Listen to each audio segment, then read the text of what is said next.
Welcome to another episode of the Real Talk with Tian podcast. My name is Tian Connaughton of tianconaughton.com.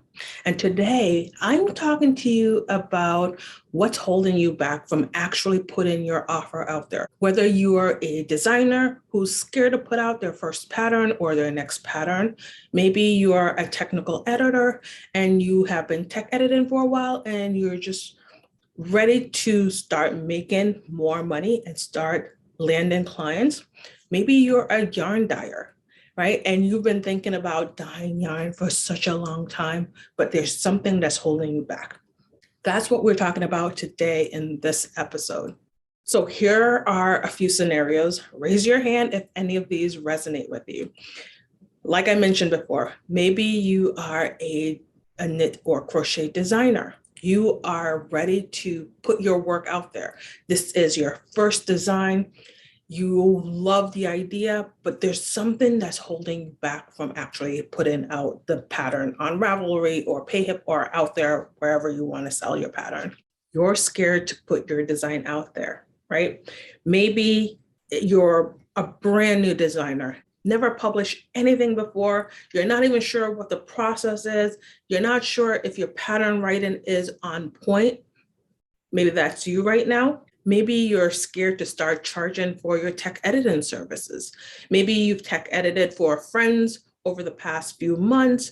You've done a few of them, you've gotten great review, but still there's something holding you back from actually saying, I'm a tech editor and I charge this amount. There could be a lot of reasons that's holding you back from doing that. Maybe you're a yarn dyer, right? You've been dyeing yarn and selling it at craft fairs. People are loving it, but you're scared to open up your online store. You're scared to open up that Etsy shop that's been on your mind for such a long time.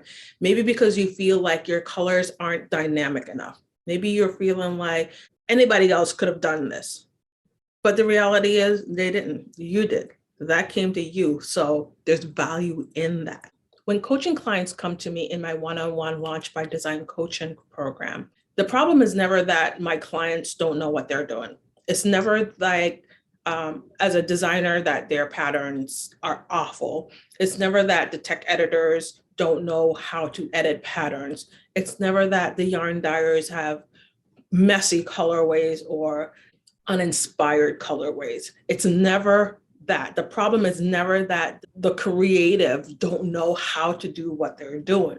It's never those things. Problem though, every single time, is that they lack confidence in that their work, the thing that they're doing, have real value. That's the problem. They believe that, oh, my pattern is just simple, right? Anybody could have figured that out. Or a tech editor might be thinking, oh, what I do comes so easily. It's not that great. Or the yarn dyer is thinking, I just whip this up in my kitchen. It's nothing special. Anybody could have figured that out. And that's a general consensus with a lot of creatives. When we come up with something that is amazing to others, we think that anybody could have done it. Does that sound familiar to you? And that lack of self-confidence comes from a lack of direction. It comes from a lack of, you're not sure what to do next or who to talk to or what to say when you're on social media. It feels like shameless self-promoting, because at the end of the day, a lot of creatives are talking about what they did. I made this pattern because blah, blah, blah. I did this thing because, right? And when we're talking about finding direction in what we're doing and putting our great work out into the world, it's not about us. It's not about why I did the thing. It's about why my audience, why my perfect person needs this thing. And that stems from you understanding your brand. Who are you for? What are you all about? What is the problem that what you create is solving for your audience, right? And it's about getting clear on the who, the what, the why, and the how. And a lot of us just fall into our creative endeavors by accident, right? Maybe we were modifying patterns for a long time. And then we figure, hey, I could just make my own pattern from scratch. So we do that, we put one out, it does well.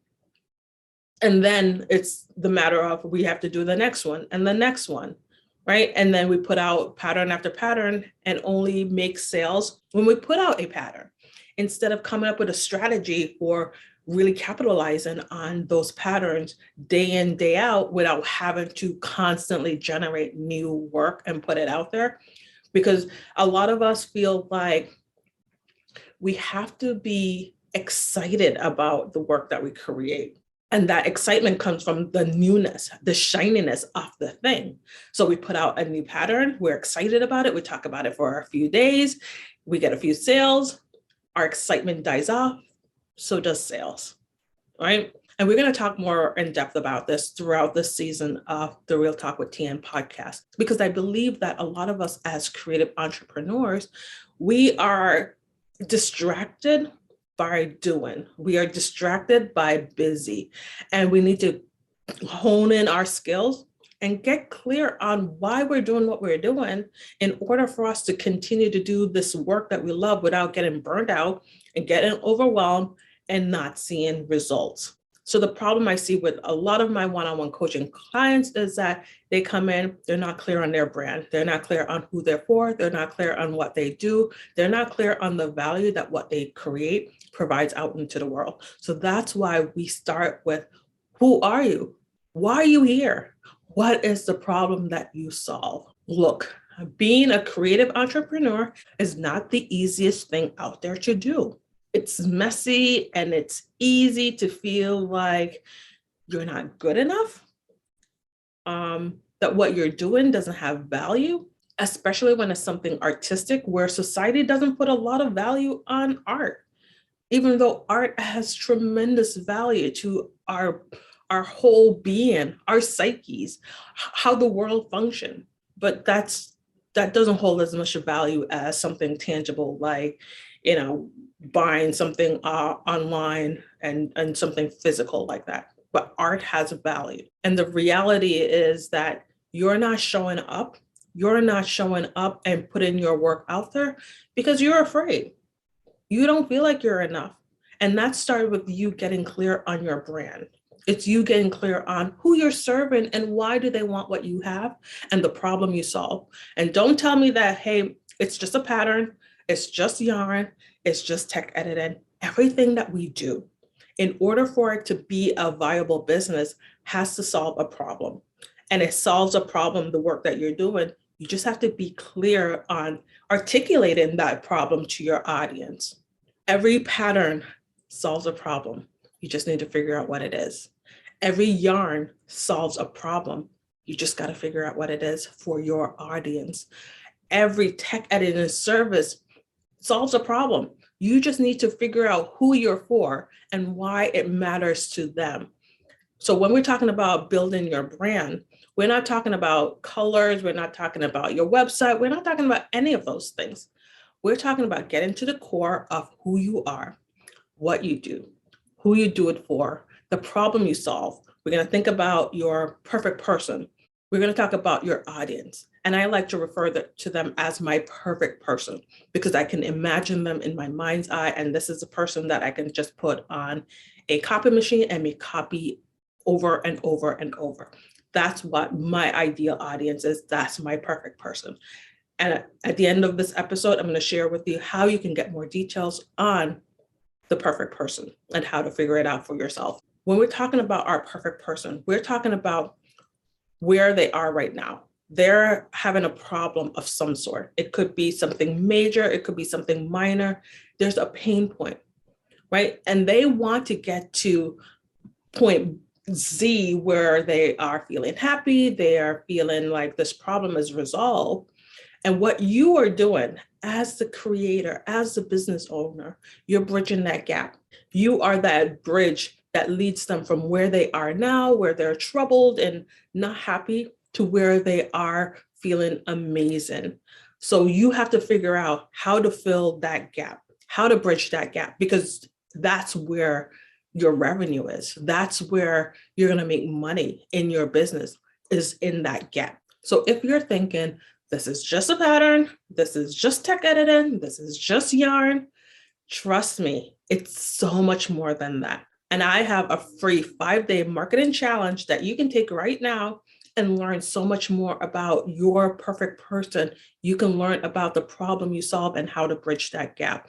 In just 5 days, you can start marketing your pattern, marketing your yarn, marketing your tech editing service in order to make more revenue. So there will be a link wherever you're watching this video for you to access that free 5-day training, because I know that once you get the foundation of who you are, what you do, and the value that you put out into the world, there is no stopping you, right? So get in there, join now, and I cannot wait to see all that you do. Please message me and let me know if this podcast has been of value to you. I would love to hear from you. I would love to get your feedback. I would love to hear what you want to learn about next. Let me know. You can reach me on Instagram. My Instagram handle is @knitdesignsbytian. You can find me on my website at tianconneton.com. I cannot wait to see all that you do. A rising tide lifts all boats. Bye for now.